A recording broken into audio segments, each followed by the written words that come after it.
তেখেতটো পোৰ্টেলত কাম কৰে আৰু পোৰ্টেলত কাম কৰা লোকসকলকতো আমি সাংবাদিক বুলি এতিয়ালৈকে আমি সিদ্ধান্ত লোৱাই নাই অসমত যিসকলে পোৰ্টেলত কাম কৰে লিগেসি মিডিয়া ৰাজ্য চৰকাৰে সাংবাদিকৰ স্বীকৃতি দিয়ে কিন্তু ইউটিউব চেনেল পোৰ্টেল এই সকলক সাংবাদিকৰ স্বীকৃতি দিয়াৰ বিষয়টো আপোনালোকৰ লগত আমাৰ আলোচনা চলিহে আছে সিদ্ধান্তটো হোৱাই নাই আমি কোনো পোৰ্টেলক ডিআইপিআৰে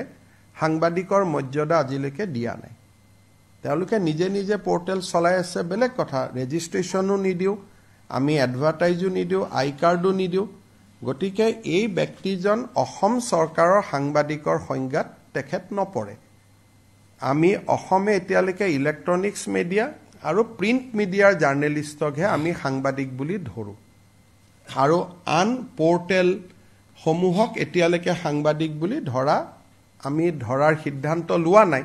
আৰু সেই বিষয়ে সাংবাদিকসকলৰ লগত আমাৰ আলোচনা চলিহে আছে আৰু তেওঁলোকে নিজে যদি বিচাৰে যে আমাক ৰেজিষ্ট্ৰেচন কৰক আমি তেওঁলোকক ৰেজিষ্ট্ৰেচন কৰাৰ কাৰণে ৰাজি আছো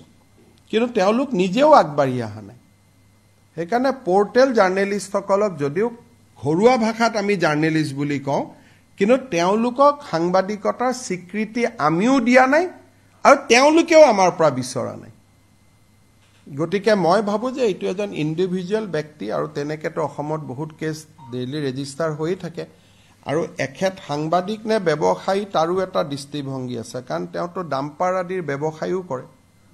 গতিকে এটা ব্যৱসায়িক কাৰণত গ্ৰেপ্তাৰ হৈছে নে আন কাৰণত গ্ৰেপ্তাৰ হৈছে তাকো জানিব নোৱাৰি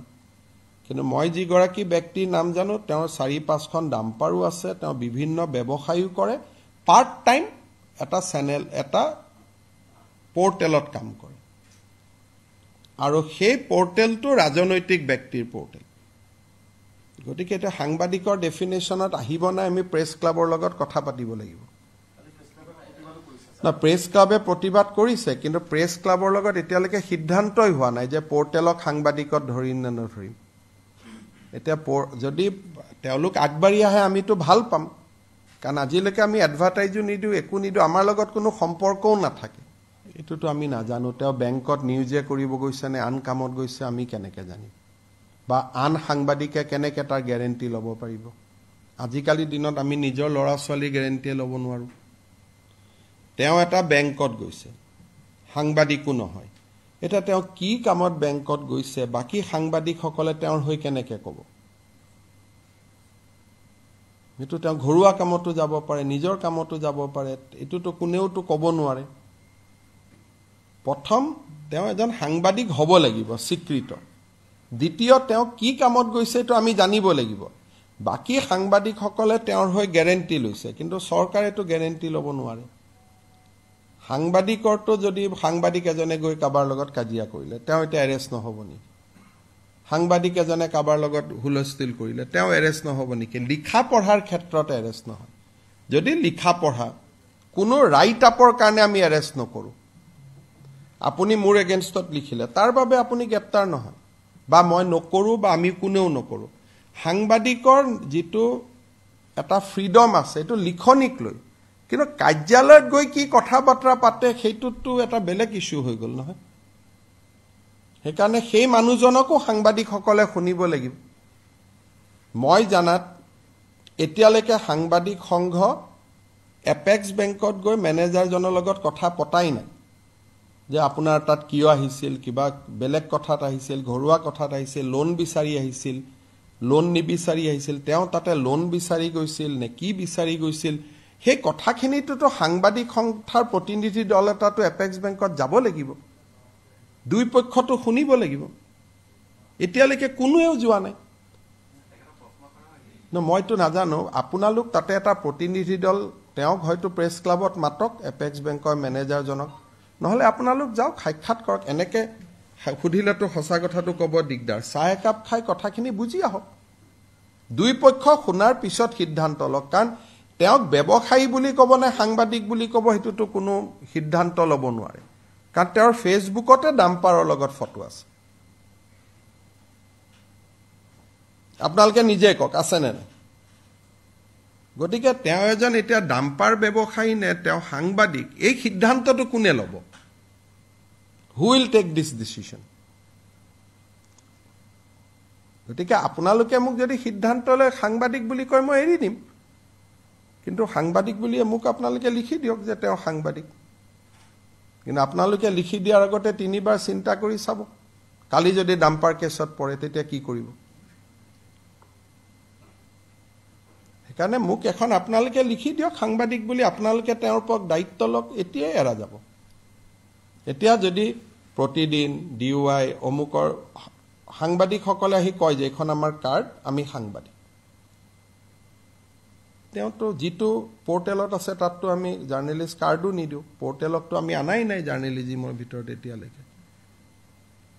যদি আপোনালোকৰ কিবা আছে আপোনালোকে যদি তেওঁৰ দায়িত্ব লয় মই এতিয়াই ৰিলিজ কৰি দিম যে তেওঁৰ কোনো ব্যৱসায়িক কথা বাৰ্তা সকলোতে আমি দায়িত্ব ল'ম বুলি আপোনালোকে মোক কৈ দিয়ক মই 1 ছেকেণ্ডত মই কৈ দিম যে তেওঁ সাংবাদিক এৰি দিয়ক কিন্তু সাংবাদিক বুলি কোনোবাইতো কক মোলৈকেতো এতিয়ালৈকে এখন চিঠিও অহা নাই যে তেওঁ সাংবাদিক বুলি নে কি মই ভুল কৈছো নেকি কোনোবাই জনাই দিয়ক মোক সাংবাদিক বুলি তেতিয়া তেওঁক আমি এখন লাইসেন্স দি দিম আৰু যে আপুনি ডাম্পাৰৰ বিজনেছ কৰিলেও বেংকত গৈ জবৰদস্তি লোন খুজিলেও আপুনি সাংবাদিক বুলি আপোনাক ট্ৰিট কৰিম দেশত মুখ্যমন্ত্ৰী মন্ত্ৰী এজনেও গৈ যদি বেলেগত কবাত ধমকি দিয়ে তাকো কোনেও ৰেহাই নিদিয়ে আইনে কাক ৰেহাই দিব লিখা পঢ়াত ৰেহাই আছে মুখ্যমন্ত্ৰীৰ বিৰুদ্ধে লিখাৰ কাৰণে তো কাকো এৰেষ্ট কৰা নাই পুলিচৰ ৰিপৰ্টটো আহিছে যে তেওঁ শিডিউল ট্ৰাইব সম্প্ৰদায়ৰ বড়ো বুলি ব্যক্তি এগৰাকীক খুব ঘৃণনীয়ভাৱে ব্যৱহাৰ কৰিছিল আৰু দ্বিতীয় ৰিপৰ্টটো আহিছিল যে তেওঁ বেংকত এটা বৃহৎ পৰিমাণ টকাৰ লোন দাবী কৰিছিল তেওঁৰ ব্যৱসায়িক কাৰণে ইয়াত লিখা পঢ়াৰ লগত কথাটো জড়িত নাই যেটো পুলিচৰ ৰিপৰ্ট আৰু আজি বড়ো বোলা ব্যক্তিগৰাকীয়ে 164 ষ্টেটমেণ্টটো দিছে কোৰ্টত যে মোক অবাইজ ভাষাত গালিগালাজ কৰা হৈছিল বুলি কালি বেল দিলে কিন্তু আৰু 2-3টা কেছ আছে তেওঁৰ ওপৰত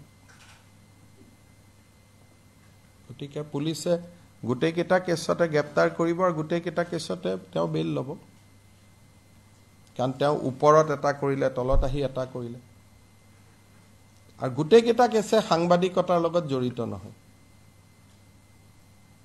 লিখাৰ কাৰণে তেওঁক এৰেষ্ট কৰা নাই সেইটো ভুল ভাবিবই নালাগে